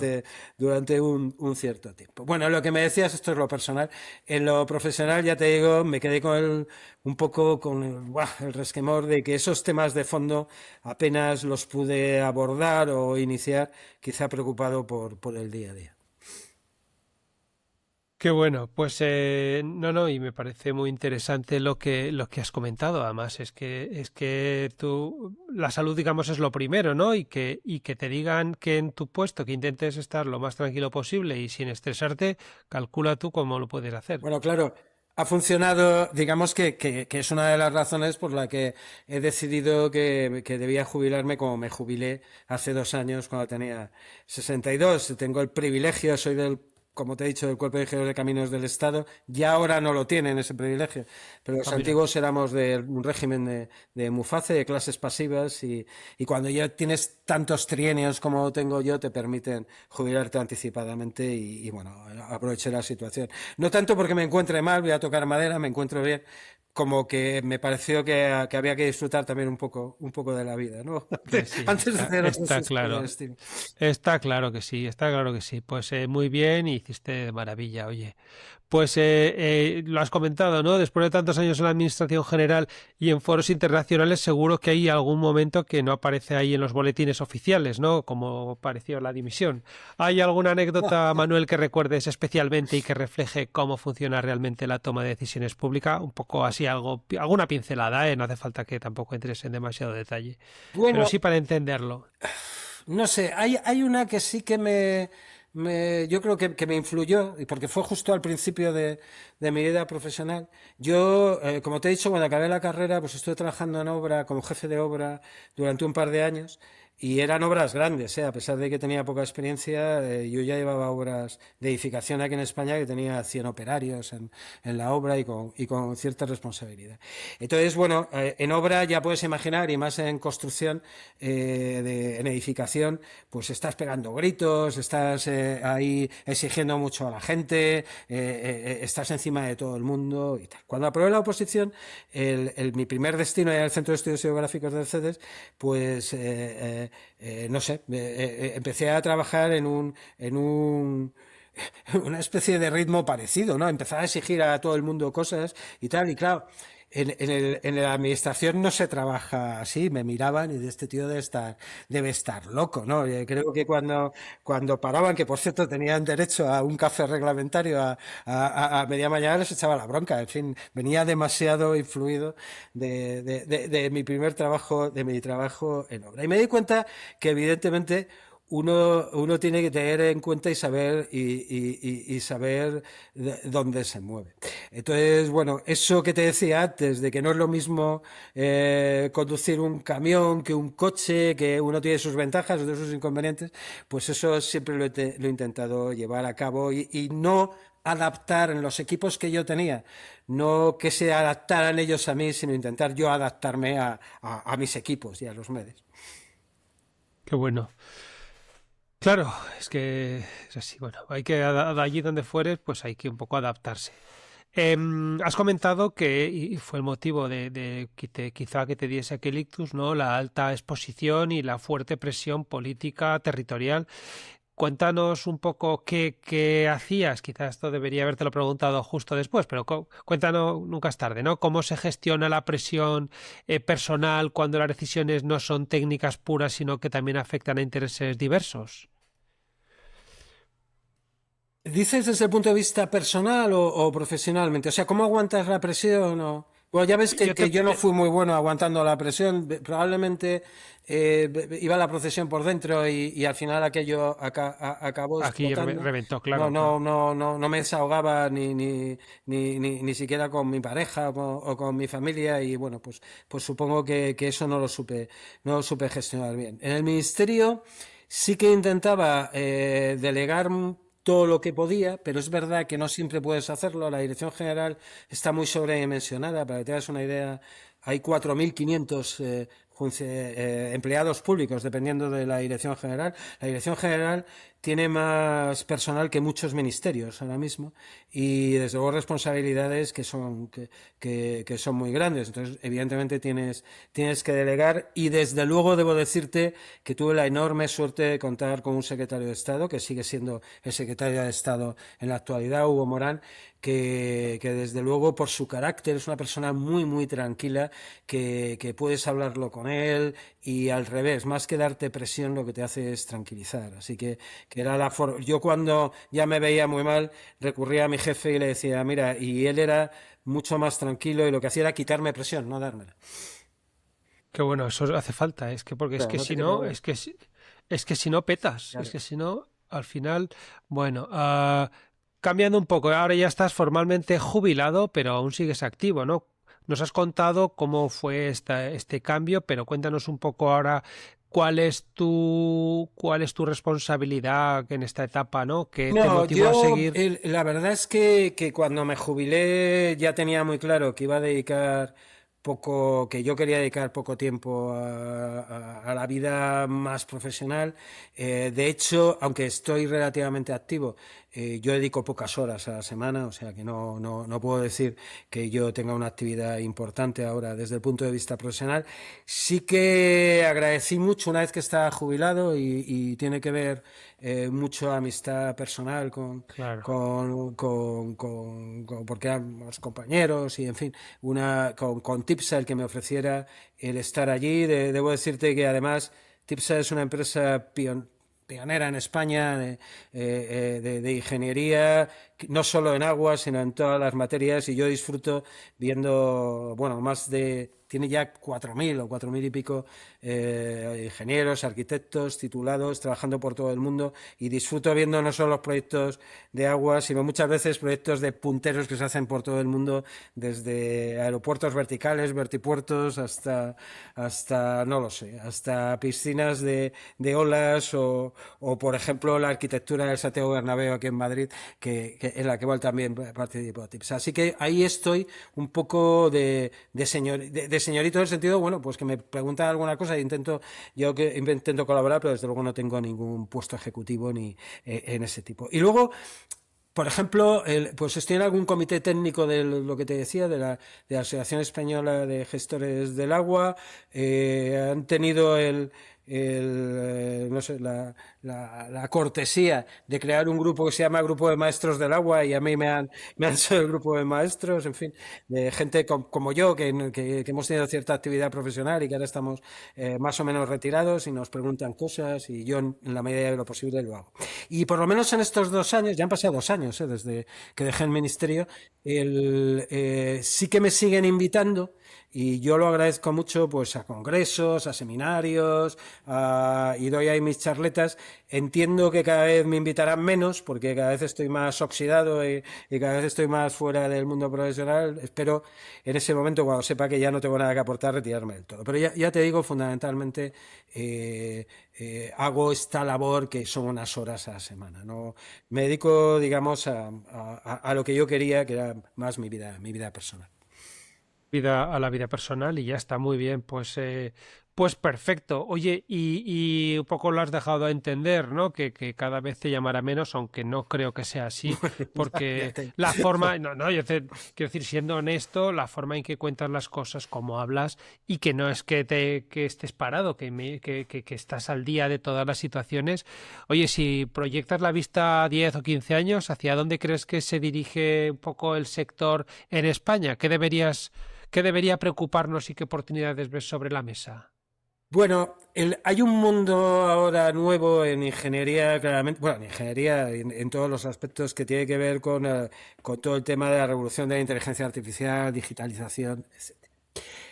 La digitalización ha entrado con Ahora. muchísima fuerza, afortunadamente, en el mundo del agua, y sobre todo en el ciclo urbano del agua. También, afortunadamente, gracias a políticas europeas, los fondos Next Generation, si recuerdas, Sí, se sí. condicionaron a labores por supuesto, de respeto ambiental, de políticas ambientales, pero también de políticas de digitalización, de modernización de la economía, y a eso se están empleando. Y concretamente en el mundo del agua hay un PERTE. Un PERTE es un instrumento, simplificando, de participación público-privada, por el cual el Ministerio canaliza subvenciones que proceden de esos fondos europeos y que tiene una serie de Next prioridades. Generation. Este PERTE en agua se llama así, PERTE de digitalización del ciclo del agua, y fundamentalmente estas subvenciones se están dedicando por ejemplo, instalación de contadores inteligentes en las redes de abastecimiento, en las redes urbanas, pero también la aplicación y la creación de gemelos digitales para hacer mantenimiento preventivo, todo tipo de monitorización sensórica, etcétera, etcétera.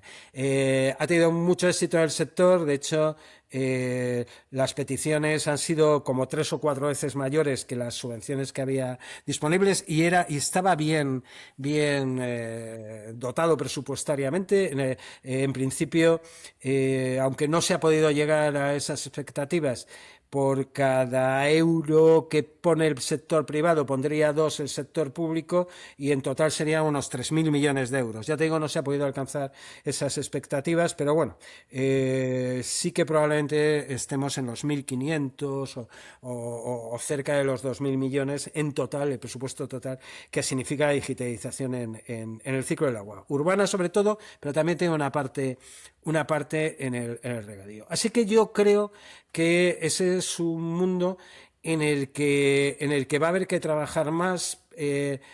Claramente la ingeniería está afrontando ese reto.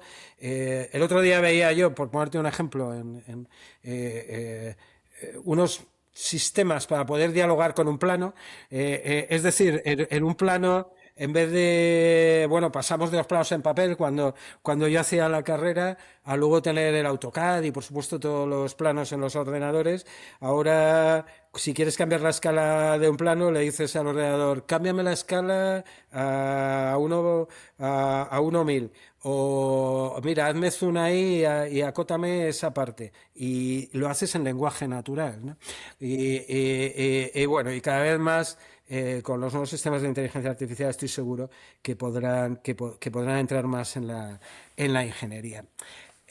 Yo he estado leyendo y realmente en otros países empiezan a entender así la gestión del agua de una forma semejante a la energía. Es decir, independientemente de que la fuente de agua sea de agua subterránea o de una toma en un río o incluso una desaladora o de reutilización, el poder tener todo eso en un mismo sistema y gestionarlo en tiempo real.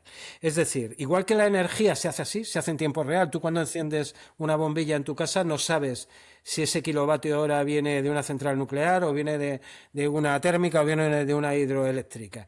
Tú tienes un sistema que, digamos, está considerando el recurso que hay en tiempo real, la demanda que hay en tiempo real, lo gestiona y acude a la fuente más adecuada. En el mundo del agua eso es ciencia ficción, porque nosotros tenemos por ejemplo, un usuario identificado con una concesión administrativa determinada para un uso determinado de agua. Y no somos capaces, además, de gestionar eso en tiempo real. Bueno, yo creo que en el futuro podremos hacerlo. Y desde luego Europa, todo lo que sea mejorar la eficiencia del uso del agua o todo el empleo de este tipo de sistemas está por ello. Con lo cual nos va a dar fondos, ¿eh? Es una oportunidad como preguntabas. Qué bueno, pues mira, eso es interesante y aquí ha pasado mucha gente hablándonos de todo eso, de la digitalización, de los gemelos, de todo esto, de los PERTES también hemos hablado y eso es muy, muy, muy necesario y bueno, muy exportable también a otros países de habla hispana. Así que perfecto. Oye, Manuel, y un poco ya hemos terminado, digamos, este primer tramo del cuestionario. Ahora quedarían un par de preguntas de más generales, pero me gustaría pedirte si crees que ha quedado algo pendiente, si hay alguna cosa que hay que matizar, pues ahí tienes el micrófono para lo que No, tú todo consideres. lo contrario, te agradezco muchísimo el que me has dado tanto espacio para expresarme. No suele habitual, ¿eh? Me he hecho alguna vez alguna entrevista y en radio y no digamos en televisión, en cuanto te intentes extender un poco, porque las cosas no son tan sencillas, hay que Claro. matizarlas, pues enseguida se aburren y te cortan. Así que todo lo contrario, si tengo es algún remordimiento de haberme extendido mucho. Me Que dejas va, pocas cosas en el tintero. ha sido todo muy, muy ameno y lo he explicado muy bien. Vale, pues si te parece, te pregunto una última pregunta así general del sector. ¿Cuál consideras que son los principales retos que enfrenta el sector del agua en la actualidad y cómo podemos abordarlos de manera efectiva, los retos que vienen? Bueno, creo que te los he comentado. O sea, desde el punto de vista más de fondo, primero financiación, luego recuperación de costes y tramitación administrativa. Y desde luego creo que y bueno, para hacer eso es relativamente complicado. Tenemos un poco de colaborar todos, los gestores cuando gestionamos agua, los comunicadores, y te agradezco que en tu caso el podcast, pues difundiendo este tipo de conocimientos y los propios usuarios que realmente pongan sobre la mesa la importancia que tiene el agua y cómo merece la pena el dedicarle esfuerzos. Bueno, ya hemos hablado un poco de los retos y de las oportunidades para resolverlos. Pues no, no, y es cierto, y es uno de los retos el tema de la comunicación, así que bueno, pues aquí estamos los dos para que quede evidencia de ello. Y antes de finalizar y de pasar a la pregunta de la copresentadora que ahora te contaré, ¿puedes compartir con nosotros alguna anécdota interesante o lección aprendida, esa que te ha dejado una marca duradera y luego también darnos tu hábito de oro, ese que consideras el más importante para tu éxito diario?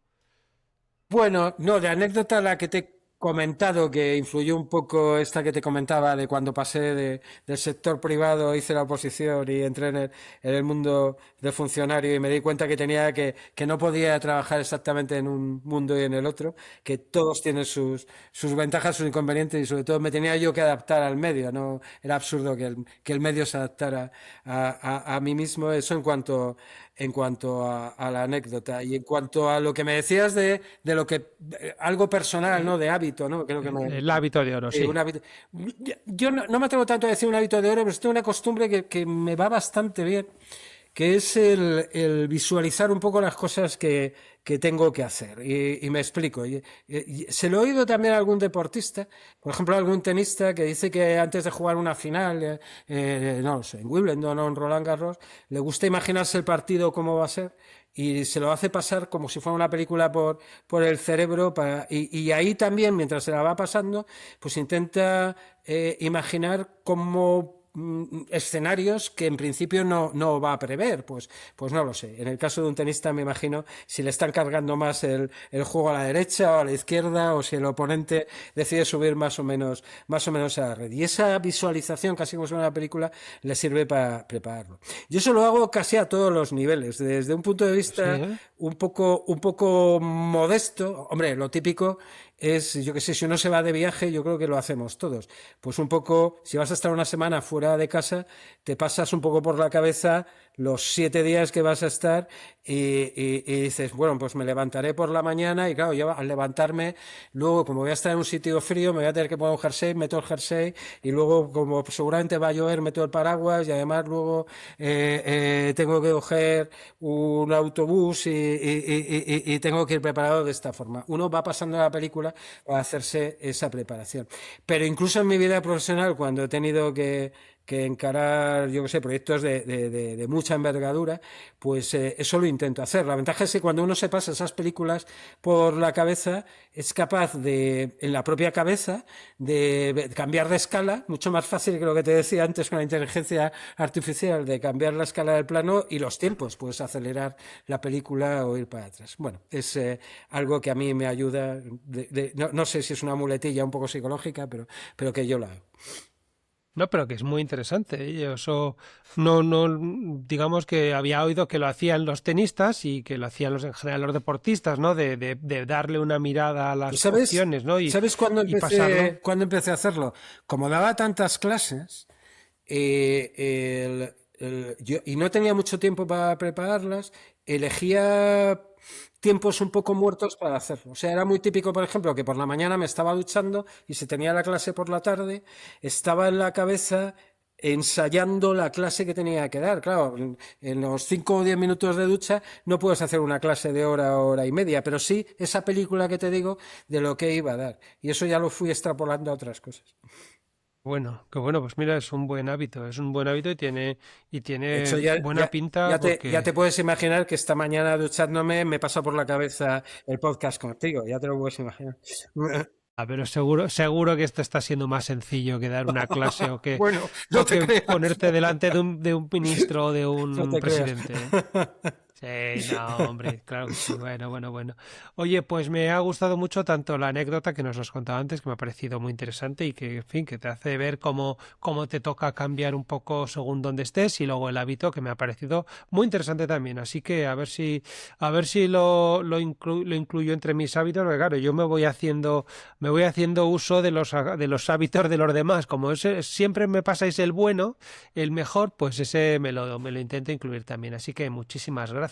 Y ahora ya sí, esto, Manuel, como bien sabes, por ser oyente de los de Pata Negra de este podcast, sé que sabes que además de este presentador, de este locutor, está una inteligencia artificial que muchas veces no, todo el tiempo está escuchando y visualizando lo que hacemos tú y yo, lo que decimos, lo que tú contestas, lo que yo te pregunto, los comentarios, los chascarrillos, etcétera, etcétera. Y sí que se da cuenta y sí que se hace cargo de que a veces nos encontramos y que dejamos algo por comentar. Y entonces siempre, siempre, siempre tiene una postilla que hacer. Entonces yo ahora le dejo micrófono, le dejo asiento y es ella la que gobierna en esta pregunta. Así que a ver qué pasa.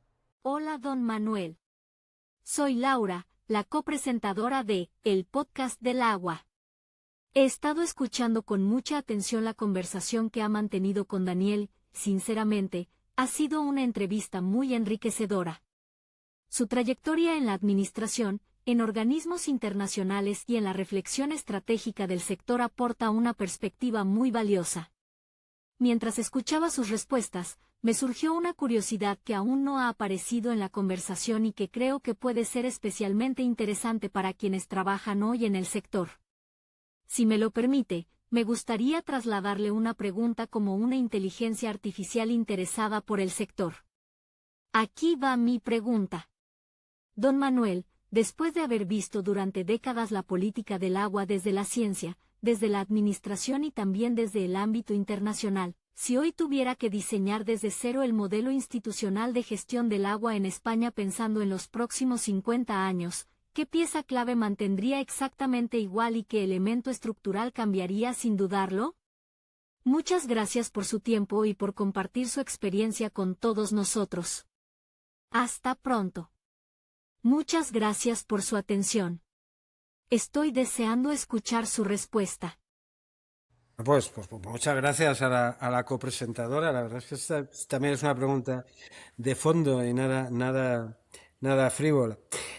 Eh, yo sinceramente creo que casi todo hay que irlo cambiando con el tiempo. Y me explico. Claro, uno se tiene que, por todo lo que he dicho, yo creo que está claro que hay que adaptarse un poco al contexto. Y sería absurdo intentar que las cosas no se movieran porque el contexto va cambiando y que uno no se fuera adaptando a las mejoras tecnológicas, etcétera. Así que desde el punto de vista más profesional, yo creo que todo hay que cambiar. No, o sea, no hay que simplemente decir, bueno, esto ya está bien. No, hay que ser mucho más exigente. Habrá que cambiarlo porque va a cambiar las reglas de juego y porque va a cambiar el contexto y seguro que siempre en ese sentido se puede mejorar. Y eso es claro ahora con los avances tecnológicos y lo deprisa que va, digamos, la ciencia y la tecnología. Solo hay una cosa que yo creo que yo desde luego no cambiaría y desde luego yo no cambiaría de mi vida personal y profesional, que es la gente que he conocido. O sea, yo ahora que estoy Mm. fuera del ministerio, he hecho mucho de menos, siempre lo digo, no es exactamente que eche de menos al ministerio, pero echo de menos a mucha de la gente que estaba en el ministerio. Ellos lo saben, yo intento muchas veces quedar con ellos y eso, sin ser demasiado pesado, tengo un cierto remordimiento, porque además, claro, yo tengo tiempo libre y ellos no, ellos están ocupados, siempre me acogen muy bien, con mucha cortesía y bueno, pero los echo de menos. Así que he conocido gente valiosísima de la que he aprendido muchísimo y eso es algo que no cambiaría, desde luego. Qué bueno. Qué bueno, pues Manuel, yo me he quedado satisfecho, con lo cual espero que nuestra copresentadora así haya quedado Eso también. espero. Así que en su nombre te lo agradezco. Y ya sí, ya sin más dilación, pasamos a las dos últimas preguntas del cuestionario. Y la primera de las cuales hace que esta rueda no pare de girar, ¿no? Que esta máquina de churros siga todo el tiempo funcionando y es: Manuel, ¿a quién crees que debemos entrevistar en este podcast por ser una gran persona que tiene unos altos conocimientos en el sector del agua, y es un gran referente? ¿A quién nos recomiendas? Pues yo te recomendaría a la actual directora general del agua, ¿eh? A Dolores. Sí, ella no solo está, digamos, ahora en primera línea y te puede dar una versión mucho más actualizada de los problemas que te he dado yo, sino que además es una persona con mucha experiencia. Ella ha trabajado además en la Confederación Hidrográfica del Ebro, desde ser secretaria general a ser presidenta de la Confederación, y ahora, como te digo, es directora general del agua. Y además es una persona encantadora y con fácil comunicación en fin, yo creo que sería bueno tenerla. Y en fin, bueno, ya lo he comentado antes también, es un pequeño homenaje también a la Confederación del Ebro, que cumple ahora nada menos que un siglo, y 100 eso es años, claro. un número muy redondo y muy importante. Y de hecho la propia Lola está haciendo, intentando conmemorar la fecha como se merece. Yo creo que ella sería muy buena representante del mundo del agua en tu podcast. Perfecto, pues así me parece a mí también, y creo que será bueno, pues de un director general del agua a otra directora general del agua que ahora mismo está encima en funcionamiento. Así que te lo agradezco mucho, y lo mismo que ella te estará escuchando a ti ahora mismo, pues tú podrás enseguida, si quiere, escucharla en este podcast. Y ya por último, Manuel, y ya te dejo tranquilo y libre, ¿puedes dar un consejo a los jóvenes que están entrando en el sector? ¿Qué les dirías? No sé tampoco. Eh, Más que el sector, un poco a los jóvenes, si me permite, en general, por mi edad, voy a Sí, ponerme así tanto. un poco paternalista. Eh, yo les diría que no se preocupen mucho de lo que dicen los demás. Tengo la sensación, yo no tengo hijos, pero tengo la sensación de que la juventud está ahora muy preocupada por todo el tema de redes sociales y tal, de lo que opinan los demás, en busca del like, etcétera, ¿no? En Instagram y todo esto. Y yo les aconsejaría que se olvide, que tengan más seguridad en sí mismos y que ellos son los mejores, que saben que si están haciendo las cosas bien o las están haciendo mal. A mí me gusta mucho, se lo oía un famoso director de orquesta. Me gustó mucho la comparación que hizo. Él decía, y es así: los directores de orquesta están dirigiendo la orquesta de espaldas al público. Ven a sus músicos, pero están de espaldas al músico. Pero desde luego son muy conscientes de si lo están haciendo bien o lo están haciendo mal. No necesitan verle las caras a la platea, no necesitan ver las caras de los asistentes al concierto para saber si se están emocionando o no se están emocionando. Y sobre todo se dan cuenta porque están viendo a sus músicos, están viendo a su equipo. Y lo mejor para saber si un trabajo se está haciendo bien es ver que la gente que tiene cercana, y en este caso el equipo de colaboradores, está realmente orgulloso del trabajo que se está haciendo.